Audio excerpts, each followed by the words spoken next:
Welcome to iDream media. So మోకాలు నొప్పుల సమస్య చాలా మందిని ఇబ్బంది పెడుతూ ఉన్న సమస్య. ఎందుకు అసలు ఈ సమస్య వస్తుంది, మరి దీన్ని న్యాచురల్ వేస్లో ఎలా తగ్గించుకోవాలి, వెజిటబుల్ థెరపీ ద్వారా ఎలా చెక్ పెట్టవచ్చు, వివరాలు తెలుసుకుందాం. మనతో పాటు ఉన్నారు ప్రముఖ vegetable therapist and Sun Spiritual Society founder Vikramaditya Guruji గారు. గురుగారు నమస్కారం అండి. సూర్యస్మితల్లి. గురూజీ, మోకాళ్ళలో గుజ్జు జరిగిపోయింది, నడుస్తుంటే మోకాళ్ళు కిరికిరిమని సౌండ్ వస్తూ ఉన్నాయి, మోకాళ్ళ నొప్పులు చాలా బాధ పెడుతున్నాయి, ఇలా మోకాళ్ళ చుట్టూ తిరుగుతుంది టాపిక్ ఈ మధ్య. ఎందుకు ఈ సమస్య, అది కూడా చిన్న వయసులోనే? అంటే ప్రధానంగా ఇప్పుడు ఉన్నటువంటి పరిస్థితులలో ఎసిడిక్ నేచర్ ఫుడ్స్ బాగా ఎక్కువైపోయినాయి. పూర్వం మోకాళ్ళ నొప్పులు అంటే ఆఫ్టర్ 60, 70s చాలా రేరు మోకాళ్ళ నొప్పులు, లేకపోతే మోకాళ్ళు అరిగిపోయినవి, గుజ్జు అరిగిపోయింది. ఇప్పుడు అరిగిపోవడం అంటే ఏం అరిగిపోయింది? మోకాలికి మధ్య, కీలికి మధ్యలో ఒక మెత్తటి పదార్థం, కార్టిలేజ్ ఫ్లూయిడ్ అంటారంట, గమ్ము లాంటిది ఏదో ఉండేది. అంటే నాకు మెడికల్ టెర్మినాలజీ తెలియదమ్మా జనరల్గా. అంటే నేను, మా నాన్నగారు, మా ఫ్యామిలీలో ఎవరెవరికి ఎలాంటి ఇబ్బందులు ఉన్నాయి. రీసెంట్గానే నాకు ఎక్కడికో బయటకు వెళ్ళి వచ్చాను, 2-3 రోజులు బయట ఫుడ్ తీసుకోవడంతో లెఫ్ట్ నీలో వెనకాల ఏదో ఒక చిన్న బౌల్లో వచ్చి ఫోల్డింగ్ కష్టం అవుతుంది, స్టిఫ్గా తయారవుతుంది. నా బాడీని నేను అనలైజ్ చేసుకున్నాను. ఏం చేసాం? నేను రెగ్యులర్గా మార్నింగ్ ఈవినింగ్ కేబీఆర్ పార్క్ వాకింగ్కి వెళ్తాను. రెగ్యులర్గా మనకి ఎక్సర్సైజెస్ ఉంటాయి, నా ఫుడ్ చాలా బాగుంటుంది. కానీ బయటకు వెళ్ళినప్పుడు నేను ఏం తిన్నాను, ఎక్కడున్నాను, ఏం తీసుకున్నాను? వాటర్, క్యాన్ వాటర్, అంటే బాటిల్ వాటరే తాగాల్సి వచ్చింది. తప్పదు కదా, మరి తప్పదు. ఆ బయట ఫుడ్ తిన్నాం, వాళ్ళలో అక్కడ వాళ్ళు ఏం వాడుంటారు, దాని ప్రభావం 2-3 రోజులు. అంటే నేను చాలా సెన్సిటివ్గా ఉన్నాను, ప్రాబ్లం లేదు కాబట్టి స్టార్టింగ్లో తెలిసిపోయింది. ఇప్పుడు దీన్ని నేను అడ్జస్ట్ చేసుకున్నాను అనుకో, నాకు నొప్పి స్టార్ట్ అయింది, నా లైఫ్ స్టైల్ని అలాగే కంటిన్యూ చేస్తున్నాను, దాని మీదే డిపెండ్ అయిపోయి ఉన్నాను. ఇది నొప్పి వస్తుంది, మనము స్టెయిన్ చేస్తే ఇంకా ఎక్కువైపోతుంది అని వాడకుండా వదిలేస్తే క్రానిక్ అయిపోద్ది. తర్వాత నొప్పి అలవాటైపోయింది, అలవాటు పడిపోయి గడిపేస్తుంటాం జీవితాన్ని. అది ప్రారంభంలో ఉంది, పట్టుకుంటుంది అని అర్థమైన వెంటనే రెగ్యులర్గా నేను చేసే వ్యాయామాలు, అంటే నేను బయటకు వెళ్ళిన 2-3 రోజులు వ్యాయామం ఉండదు, ఫుడ్ మారిపోతుంది, వాటర్ మారిపోతుంది. ఇవి నా మీద ప్రభావాన్ని వెంటనే చూపించి, వచ్చిన వెంటనే ఇమీడియట్గా నా సూర్య నమస్కారాల్లో ఒక 2 సెట్లు ఎగస్ట్రా చేసి, అసలు ఏం జరుగుతుంది అని కింద నుంచి పైకి ఆయిల్ మసాజ్ చేసి, బ్యాక్ సైడ్ నీ జాను, నీ వెనకాల ఉంటుంది జాను మర్మ అని ఉంటుంది మనకి. ఇది మోకాలు అనుకుంటే ఈ కింద సొట్ట ఉంటుంది కదా వెనకాల, ఇక్కడ ఒక పాయింట్ ఉంటుంది, అది జాను మర్మ అని ఉంటుంది. ఆ మర్మాని ప్రెస్ చేయడం ద్వారా అక్కడ రిలీఫ్ వస్తుంది. అలాగే 2 మోకాళ్ళకి అటు ఇటు ట్యాప్ చేయడం ద్వారా, ఇప్పుడు ఇది ఇక్కడ ఇలా ట్యాప్ చేయడం ద్వారా అక్కడ స్టాగ్నేట్ అయినటువంటి, అంటే మనకి ఒకటి ఎనర్జీ ఎక్కువైపోతే వస్తుంది, లేదా ఎనర్జీ తక్కువ అయిపోతే వస్తుంది.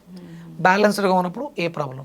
ఇలా ఎప్పుడైతే మనం ట్యాప్ చేసామో అక్కడ స్టాగ్నేటెడ్ నెగిటివ్ ఎనర్జీ కావచ్చు, లేకపోతే పాజిటివ్ ఎనర్జీ ఎక్కువైపోయి ఉండొచ్చు.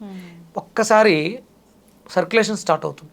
అంటే మనకి ప్రధానంగా ఏ ప్రాబ్లం వచ్చినా సర్క్యులేటరీ సిస్టమ్ పని చేయకపోవడం వల్ల వస్తుంది.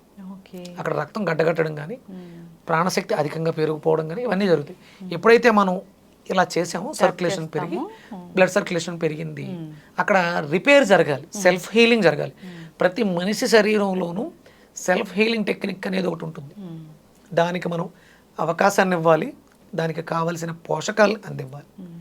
ఇప్పుడు ఇలా చేసిన తర్వాత శుభ్రంగా చల్లటి నీళ్ళతో స్నానం చేసాం. అంటే వ్యాయామం తర్వాత ఒక 1/2 అన్ అవర్ ఆగి స్నానం చేస్తే స్వాంతన వస్తుంది, రిలీఫ్ వస్తుంది, రిలాక్సేషన్ వస్తుంది, సర్క్యులేషన్ స్టార్ట్ అవుతుంది. చల్లటి నీళ్ళు ఎప్పుడు వాడినా, అందుకనే మనకి ఎంత చల్లగా ఉంటే అంత శరీరానికి లోపలికి వేడి నీళ్ళు, ఇవి 2 బ్యాలెన్స్ అవుతాయి. ఎట్లా గురువుగారు? వేడి నీళ్ళు లోపలికి, చల్ల నీళ్ళు పైకి శరీరానికి. చల్ల నీళ్ళు ఎప్పుడైతే పోసామో, నొప్పి వస్తున్న చోట పోస్తే అక్కడ ఉన్నటువంటి బ్లడ్ అంతా కూడా రివర్స్ వెళ్ళిపోతుంది. మోకాలు నొప్పి వస్తుంది, మోకాల మీద డైరెక్ట్ వేసాం, కింద ఉన్న రక్తం కిందకి, పైన ఉన్న రక్తం పైకి వెళ్ళిపోయింది. అప్పుడు మళ్ళీ రక్తం దగ్గరికి రావడం మొదలుపెట్టింది. ఈ వచ్చే రక్తం ఎలా ఉంటుంది, కొంచెం నుల్లి వెచ్చగా ఉంటుంది. మళ్ళీ అక్కడికి వచ్చింది, మళ్ళీ మనం వాటర్ పోసాం, మళ్ళీ అయింది. అంటే డ్యామేజ్డ్ సెల్స్ కావచ్చు, అన్హెల్దీ సెల్స్ కావచ్చు, ఫిల్టరేషన్కి పైకి వెళ్ళిపోయినాయి. అక్కడికి వచ్చే రక్తం ఫ్రెష్గా రావడం వల్ల నొప్పులు తగ్గే అవకాశం ఉంటుంది. అందుకని మనకి కాపడం పెట్టుకుంటే కొంచెం రిలీఫ్ వచ్చినట్టు ఉంటుంది.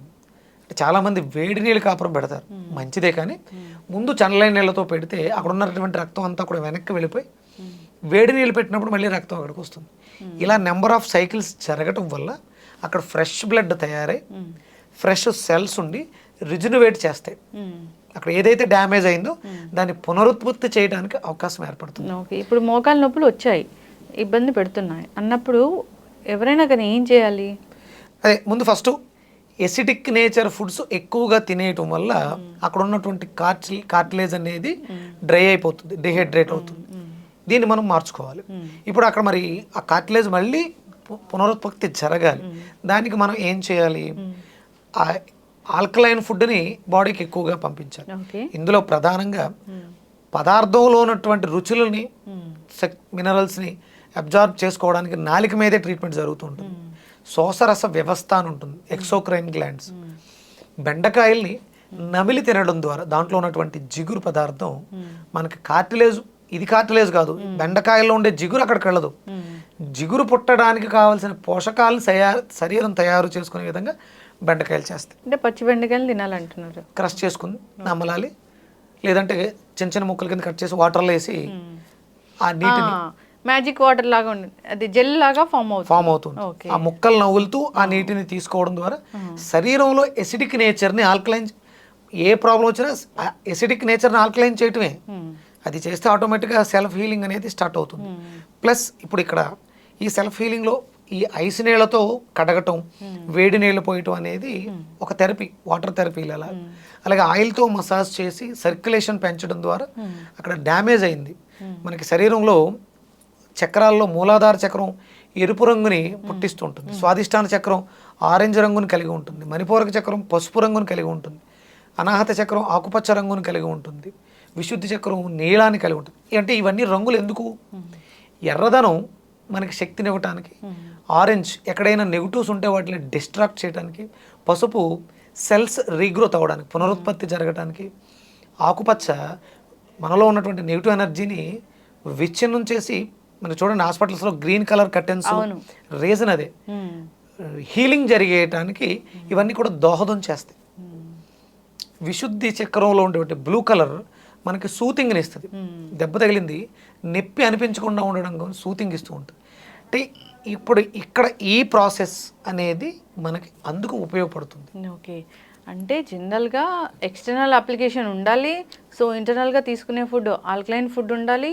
మీరు అన్నట్లుగా వెజిటబుల్ థెరపీలో ఈ బెండకాయ బాగా పనిచేస్తుంది, దాని వాటర్ తీసుకోవచ్చు, సో డైరెక్ట్గా అయినా తినేసేయచ్చు. ఎస్, సో ఎక్స్టర్నల్ అప్లికేషన్స్కి ఆయిల్ మసాజ్ చేసుకుని చన్నీళ్ళు వేడి నీళ్ళతో కాపడం పెట్టుకోవడం ద్వారా రిలీఫ్ వస్తుంది, రిజునవేట్ కూడా అవుతుంది. ఓకే, చన్నీటి స్నానం మంచిది, ఇంటర్నల్గా తీసుకునే గోరువెచ్చగా ఉండాలి నీళ్ళు. సో సిస్టమ్ని ఇలా కరెక్ట్ చేసుకోవాలన్నమాట. సో రూట్ కాజ్ ఏదైతే ఉంటుందో దాన్ని ట్రీట్ చేసుకుంటే సరిపోతుంది. సో ఏదైతే గుజ్జు అరిగిపోయిందో అది మళ్ళీ రావడానికి ఇది దోహదపడుతుంది. సో ఎస్, ఖచ్చితంగా గురూజీ చాలా చక్కగా చెప్పారండి. నిజంగానే ఈ రోజుల్లో 25 ఏళ్ల వయసులోనే ఇలాంటి సమస్యలు వస్తున్నాయి. ఇంకా ఎక్కువగా చెప్పాలంటే 20 years ఆఫ్ ఏజ్లోనే సమస్య వస్తుంది. జంక్ ఫుడ్స్ అమ్మా, జంక్ ఫుడ్స్ మానేయాలి, పిల్లలకి బాగా ఎక్కువైపోయింది జంక్ ఫుడ్స్. ఎస్, ఖచ్చితంగా అండి.